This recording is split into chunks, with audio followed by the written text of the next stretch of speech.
તાલુકાના મોરચન ગામની સીમમાં થયેલ હત્યાના 2 આરોપીને ઘોઘા પોલીસે ગણતરીની કલાકોમાં ઝડપી લીધા।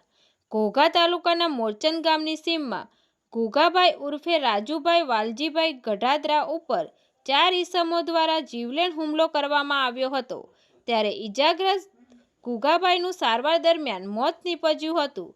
જે બનાવ અંગે ઘોઘા પોલીસ સ્ટેશનમાં 4 ઈસમો વિરુદ્ધ ગુનો નોંધાતા ઘોઘા પોલીસે એક મનુભાઈ ઉર્ફે મનકો બચુભાઈ મોનપડિયા, 2 બટુકભાઈ મનુભાઈ મોનપડિયા રહે બંને નથુગઢવાળાને ઘોઘા પોલીસે ગણતરીની કલાકોમાં ઝડપી લીધા। તંત્રી મહેબૂબ રફાઈ સાથે news reader Sneha Patel, Tapasvi Gujarat news, Ghogha.